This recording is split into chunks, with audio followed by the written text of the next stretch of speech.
boy's wicked smart. Good Will Hunting, a film about a boy genius with a troubled past tries to find his way. From the friendly banter between the Southie gang to the ridiculous equations in Dr. Lambo's office, Good Will Hunting is full of amazing scenes accompanied by an amazing cast. It's widely known that the 1997 film Good Will Hunting is a great movie, a classic, but most people don't think to ask why. Well, let me tell you why. The most astonishing fact about this film is that it was written by two of the main stars of the film, with Matt Damon and Ben Affleck. Not only was it written by these two childhood friends from down the road, but they wrote it in their last years of college. To think that two 20-year-olds could conjure up such intense lines about love and such deep lessons about life is truly incredible. It's hard to limit it, but there are two main reasons why I love this movie so much: the aspect of Boston and the conversations between Robin Williams and Matt Damon. When it comes to the spirit of Boston, the duo nailed it. Both being from Boston themselves, they had a clear understanding of what it meant to be a kid from Southie. Some of my favorite lines in the movie come from the jokes and meaningless conversations between the inseparable four: Morgan, Chucky, Billy, and Will. Near the end of the movie, after Will doesn't even consider countless job offers, him and Chucky are taking their lunch break while they have this nice conversation. So, when are you done with those meetings? Like the week after I'm 21. Yeah, they gonna hook you up with a job or what? Yeah, fucking sit in a room and do long division for the next 50 years. Yeah, probably make some nice bank, though. I'm gonna be a fucking lab rat. Better than this shit. Way out of here. I want to way out of here for. I mean, I'm gonna fucking live here the rest of my life. You know, be neighbors, you know, we'll have little kids, fucking take them to Little League together up Foley Field. Look, you're my best friend, so don't take this the wrong way. But in 20 years, if you're still living here, coming over my house to watch the Patriots game, still working construction, I'll fucking kill you. That's not a threat. What? That's a fact. I'll fucking kill you. It's the slang and the swearing that makes these conversations that much more compelling and truly captures the essence of brotherhood that these two share. Moving on to arguably one of the greatest actors of the 20th century, Robin Williams. Robin Williams is most known for being a comedian, with such powerhouse films like Good Morning Vietnam under his belt, that being funny is not what Robin Williams is put into this movie for. Another tribute to the incomparable writing that Good Will Hunting displays are the conversations between Will and his therapist Sean. The Boston aspect may have captured my soul, but it's these conversations that captured my heart. It is a true testament to the minds of Matt Damon and Ben Affleck for writing such elegant lines about everything in life, from going to a Red Sox game at Fenway Park, all the way down to a simple painting on the wall. There's so many great interactions between Sean and Will that you would think it would be hard to choose from, but that is not the case. My favorite scene from the movie, and my favorite scene of any movie, is the park bench monologue. After Will speaks poorly of Sean's late wife, Sean takes him to a local park and delivers one of the greatest speeches in film history. Thought about what you said to me the other day about my painting.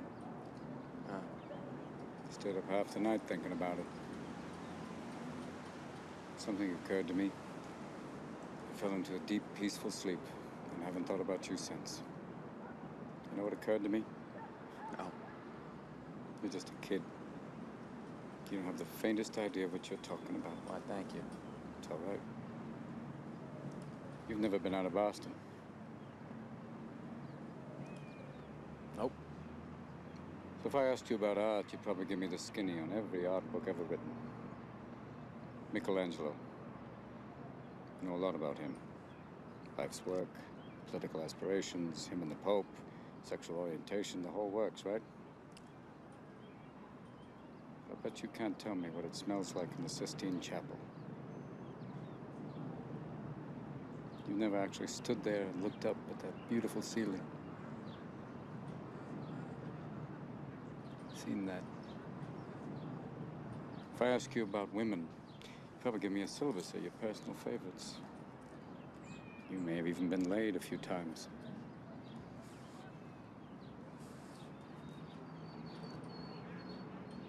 But you can't tell me what it feels like to wake up next to a woman and feel truly happy. You're a tough kid. I ask you about war, you'd probably throw Shakespeare at me, right? once more into the breach, dear friends. But you've never been near one. You've never held your best friend's head in your lap and watched him gasp his last breath looking to you for help. I ask you about love, probably quote me a sonnet. But you've never looked at a woman and been totally vulnerable. Known someone that could level you with her eyes. Feeling like God put an angel on earth just for you. Who could rescue you from the depths of hell. And you wouldn't know what it's like to be her angel. To have that love for her be there forever. Through anything. Through cancer. And you would know about sleeping sitting up in a hospital room for 2 months, holding her hand, because the doctors could see in your eyes that the terms visiting hours don't apply to you. You don't know about real loss, because that only occurs when you love something more than you love yourself. I doubt you've ever dared to love anybody that much. I look at you, I don't see an intelligent, confident man. I see a cocky, scared, shitless kid. But you're a genius, Will. No one denies that. No one could possibly understand the depths of you. But you presume to know everything about me because you saw a painting of mine. You ripped my fucking life apart.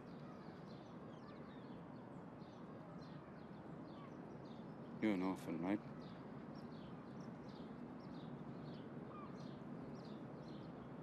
Do you think I'd know the first thing about how hard your life has been? How you feel? Who you are? Because I read Oliver Twist? Does that encapsulate you? Personally, I don't give a shit about all that, because you know what? I can't learn anything from you. I can't read in some fucking book. Unless you want to talk about you, who you are. Then I'm fascinated. I'm in. But you don't want to do that, do you, Sport? You're terrified of what you might say.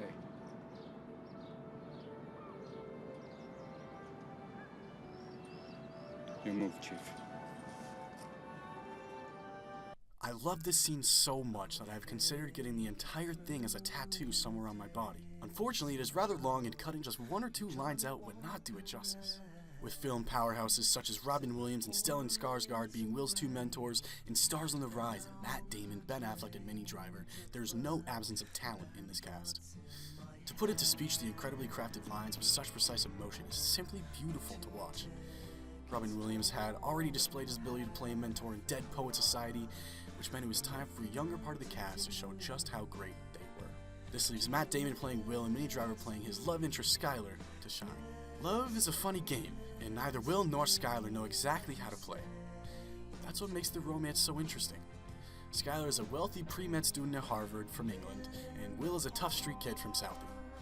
Their first scene together in the bar is great in every aspect, from Will embarrassing a Harvard student all the way to the now famous line, "How do you like them apples?" From there, their relationship skyrockets while they are in the honeymoon phase, but soon comes crashing down to earth when Will tells her he does not love her. The conclusion of their relationship is very special and comes full circle in the character development of Will, echoing Sean's words as his last lines in the movie. Sean, if the professor calls about that job, just tell him, sorry. I had to go see about a girl. Will. There are far too many small features that contribute to the greatness of this film to list. From secondary characters to screenplay, everything about this movie is amazing. Never in my life have I truly loved every single aspect of a film, such as the acting, the writing, and the characters themselves like I do in Good Will Hunting. It holds a special place in my heart, and I doubt that will ever change. Son of a bitch. Stole my line.